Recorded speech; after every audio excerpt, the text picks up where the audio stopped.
So, if you've just recently started watching Black Lotus, you may not know that we actually started off as a podcast almost 2 years ago now. Yeah. And we were known as we weren't known as Black Lotus. We were known as Pop Views. And when we did start that up, we hooked up with this group at Facebook, and it's called Podcast Movement. Podcast Movement. Don't know why I couldn't remember that someone. And the guy who runs that is a guy by the name of Jared Easley. Jared Easley. And anyway, we've watched that group just boom. Because, immensely. Yeah, because the podcasters are just everywhere now. When we joined, it was still a pretty large group, but it wasn't as big as it is today. And anyway, so Jared had he was attending a convention out here in Las Vegas last night for broadcasters, I guess it was, yes. And podcasters. And so he brought the whole group to a meetup here in Las Vegas, and we attended that. And I just want to give a special shout out to Jared, and because we had a magnificent time. It was an awesome time. And without him, I don't think we would have done what we've done and grown as we have, because it was his suggestion that we needed to pick a niche, and his suggestion on a lot of little things helped us grow to where we are today. Absolutely. And do our rebrand and everything. Yeah. And, and back when we did Pop Views, we were kind of all over the place. We did everything from the kind of stuff we do now to movie reviews and politics. And I think that the reason we weren't very successful with it was because we didn't have a niche. And, because I think our audience didn't know what to expect every week. I don't know, sometimes that's kind of fun, not knowing what to expect. I know some people can get away with it, like Joe Rogan. He gets away with it. He's kind of got a variety program. But he has a name. That's just it, yeah. But anyway, hey, Jared, thank you very much for the wonderful time that we had last night. And all the words of wisdom. Yeah, and hope to see you again very soon. But anyway, Ralph, let's get into this today. Today we're going to be talking about flying cryptids, specifically. And the first one I think we should talk about is one that's not generally known in the United States. And we didn't even know about this until last night. We were talking to a guy from the podcast movement. His name was Paul, and he's Filipino. And he was telling us about this weird creature called the Manananggal. And say that 3 times fast. Yeah. And but so we looked into it, and yeah, pretty interesting story.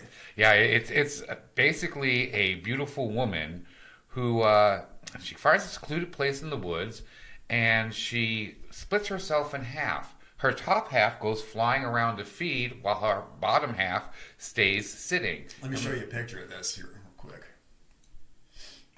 Pretty crazy looking. Creepy. So she has a really pointed long tongue, and what she does is she goes and she feeds on unborn fetuses and children. She takes her tongue and sticks it into the mother's navel and sucks out the juices. Really? Just imagine that. She also will go around, because of her beauty, and seduce men into private places and just eats them alive. Really? So yeah, this thing, goes out haunting and killing people, and the only way to kill it is to go find its other half of its body, and the lower half you sprinkle some salt or ashes on it, and then she can't reconnect herself because of the salt there. And when the sunlight comes up, like a vampire, she gets fried and burns and dies. Mm-hmm. I don't think I'd want to run into one of those. No, God, no. Yeah. I was very thankful to Paul for bringing that up, because I had never heard of it, and to me that was one of the best flying cryptid stories I've heard in a while. Yeah. And I think it's rare when we hear about a cryptid that we've never heard of. Right. Well, we figure there's so many cultures and stuff out there with so many myths and stuff. There's going to be a lot that we haven't learned. Yeah. That we've learned for sure is that we always end up finding new stuff to talk about. Yeah, no doubt. Speaking of that group, I just want to address that again. If you're a podcaster, or you're thinking about being a podcaster, or even if you're a pro at it, hook up with this group. They are the most helpful people. I mean, there's no crazy stuff about this group. No. You know, I mean... Well, they're kind of crazy. Yeah, but my point is that they're very helpful. And if you're just starting off, man, I mean... Join them on Facebook, too. Yeah. So what I'm going to do is I'm going to drop a link to them at Facebook in the description. But speaking of groups, don't forget that we also have a group, and it's the Black Lotus discussion group. If you are interested in this kind of stuff that we talk about here, and you want to join a bunch of people that are, we have a lot of experts there on different paranormal stuff and alien stuff and that kind of thing. Come by, join us. You know, we'd love to have you. So, and I will drop a link for that too. But anyway, let's talk about the Jersy Devil, man. Now, I know when you were a child, you grew up in Jersey. Yeah. Do you remember hearing tales about this? You know, I never heard tales of it, but I lived a very sheltered life. Did you? Yeah, that would have scared the heck out of me as a kid. Well, the Jersey Devil, apparently, its origins are from this lady who lived back in the 1700s, and she was known as Mother Leeds, and she had 12 kids, and evidently she got tired of having kids, and so she cursed her own child, the 13th child, and she cursed it, saying that it was going to be the devil. Ooh.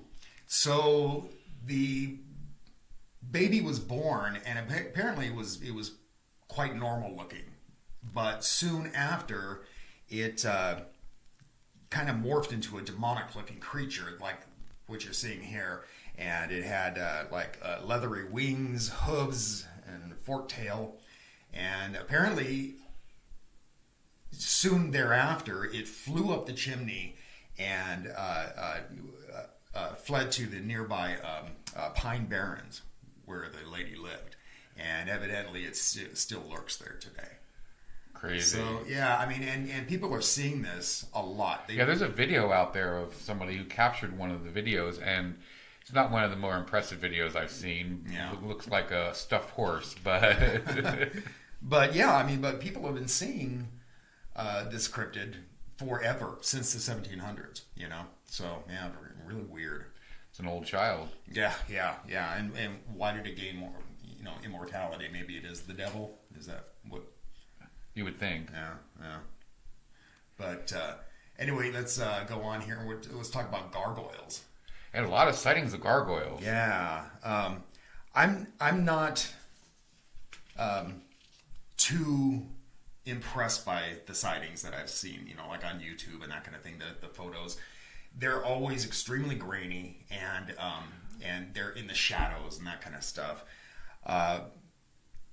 But there was one sighting that I was reading about that I thought was particularly interesting, and apparently back in 2010, this guy by the name of Alex Nasirk,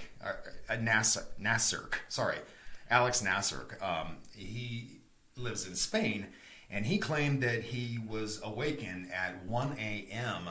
by this strange noise that sounded like a woman shrieking outside his bedroom door, or his window.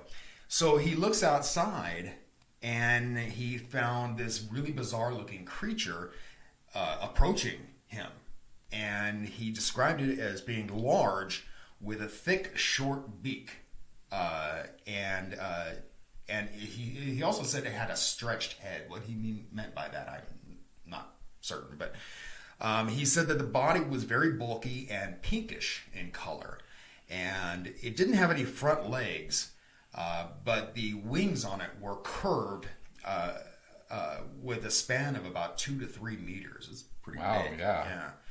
And he also said it had a long, thin tail, and the movements were very slow and bulky and like you would expect heavy. A gargoyle to do. Yeah, and he also said, quote, it almost looked like a robot. And the sighting didn't last long because I guess they made eye contact, and the thing just flew up into the sky. Wow. Yeah. So I because his description was so detailed, I thought that was pretty interesting. Yeah, I've looked at a lot of gargoyle videos, and most of them are horrible. There is one that was caught on tape in Nicaragua, and that's this one. That's a Stila from it. That was the most impressive one I found online because you actually see it flying. You can Google it, or maybe we'll drop the link to that. But that one was impressive. It looks, if it was done by someone who knows professionally how to do this type of thing. Right. Yeah, but you know, like I said, a lot of the videos that you see and a lot of the pictures, the stills, they look so hoaxed. They look like somebody pasted a picture onto a picture. Really bad. Absolutely. But so let's talk about pterosaurs. Pterodactyls. Now, a lot of people think that pterosaurs were dinosaurs. They weren't dinosaurs. They existed from the late Triassic all the way to the end of the Cretaceous periods, and which the Cretaceous ended 66 million years ago. But some people think that they still survive today, and where they're surviving would be in the kind of the Midwest, like Utah and Colorado, all the way down through Texas, and the Southwest and Arizona. And the reason they say that they exist, I mean, aside from the sightings, is because in ancient Native American legend has it that they even saw these things, and they call them thunderbirds. Right. And the reason that they think that they exist is because there's a lot of caves in the desert, and evidently pterosaurs were known to hang out in caves, and so they think that they could have survived. But you're talking 66 million years ago. Well, yeah, but how about the fish that was just rediscovered that they thought was extinct for that long? Yeah. So, I mean, who knows? It's possible. And there are a lot of videos and pictures of them out. Yeah, let me show you a few of these pictures here. This one is from the Civil War, and they had apparently captured one and killed it. It looks real to me. I mean, of course, it could be photoshopped, but they would have had to do a pretty good job of it. Right. Well, and back then, this wouldn't have been a picture from back then. It would have been augmented. Right. Recently. But this is a fairly old picture, though, from what I understand. Right. There's no origin of where this picture came from. But again, if it was just a picture that they took back then, they wouldn't have the knowledge to do a special effect to make something that realistic looking. Right. And here's another one here. This is from the Old West. They shot and killed one. This is a pretty famous picture, actually. And again, how did they Photoshop that, and how did they make something like that? They're holding that wing up. It. That's exactly right. Yeah. And so, I don't know how they could have done that unless they were holding something else, and then they just Photoshopped the pterodactyl into it. I've tried to search this picture too. Sometimes you can reverse search it and see, there's the picture that they originally used, and there is nothing. Right, yeah. So, yeah, it's pretty unexplainable. Here's another one. Again, another close-up and how. Yeah. But you were telling me that you were looking into the something called the Texas Dragon. Yeah, the Dallas Dragon. There's not a lot of information about it. There's a video out there of this giant dragon-looking thing, kind of big winged creature, what you would expect it to see. There's a picture of it standing on top of a tower. And again, this is one of those that if it was done by somebody, they did a really good job, because it was one of the more convincing videos I found on this subject. Yeah, but nobody knows where it came from. And unfortunately, we can't show you the video because of copyright laws. But yeah, I saw the video. Definitely look this up. It was very interesting. Yeah, just look up Dallas Dragon, and this video comes up. Yeah, and I mean the thing flies in the video, and it's just it's pretty impressive. If it was done by somebody who knows how to work Photoshop and do studio work, who does it for professional films, if it was done that way, because it's really, really one of the most convincing videos I've seen. Yeah. And then lastly, let's talk about the orangubat. Orangubat, yeah. That's basically... This is pretty weird. Yeah, it's basically an orangutan and a bat combined. This is from Seram Island, which is east of Indonesia. Now, that thing is pretty huge, first of all. Mm-hmm. It's combination of a flying monkey and a bat. It has about 5 feet tall with black leather wings, and the color of his skin is the color of blood. And it has a long, thin tail, and it lives in the extinct volcanoes out there. Mm-hmm.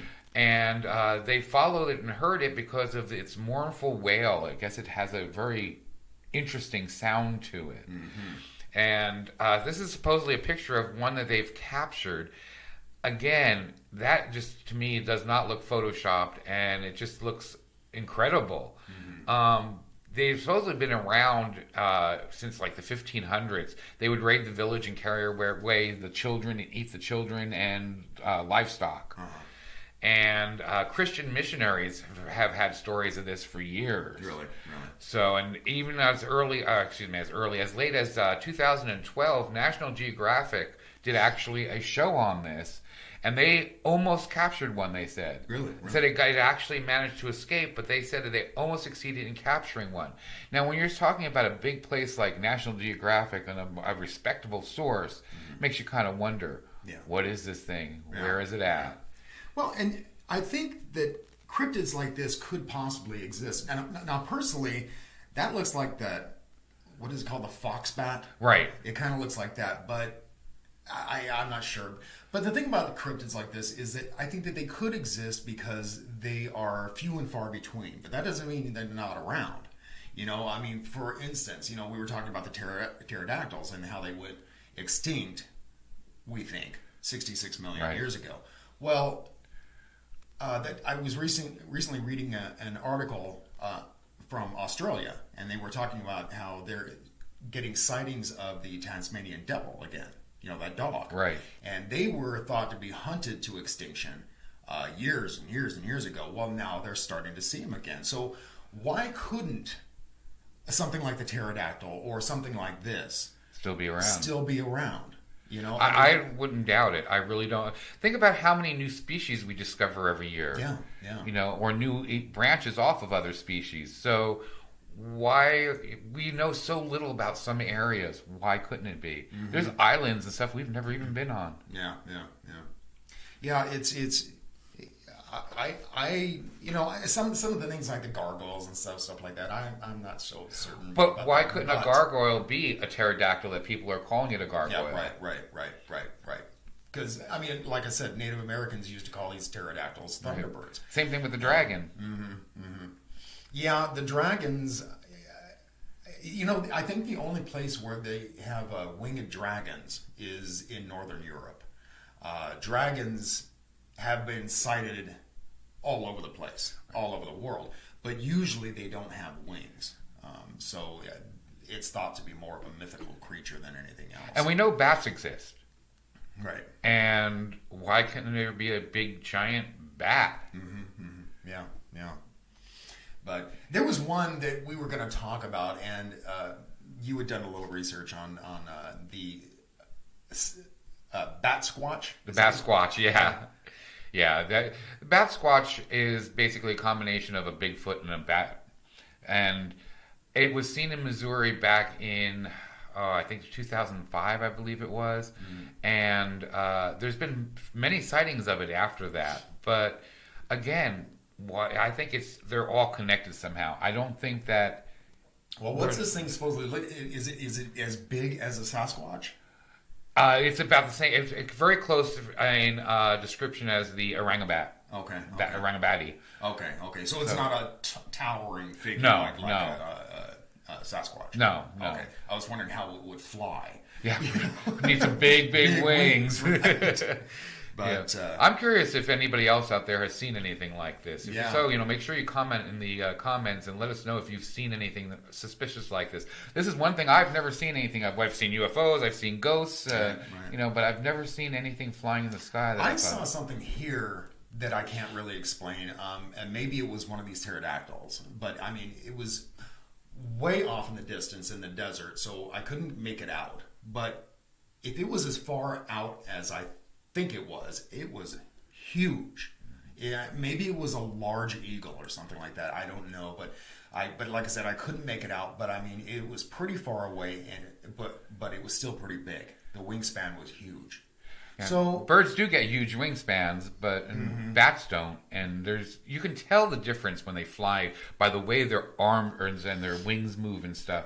They have a much different movement. Yeah. And this thing didn't flap around like a bird, really. I mean, it soared more than anything else. So it may have been an eagle. It probably wasn't an eagle, but I couldn't really make it out, and it didn't really look like a bird. Maybe a turkey hawk. Those are huge. Yeah. I don't even know if we have those here, though. Oh, I don't know. Yeah, I don't know. I'm used to Maine where they have all those going to weird things. Yeah, they're big. Yeah. And ugly.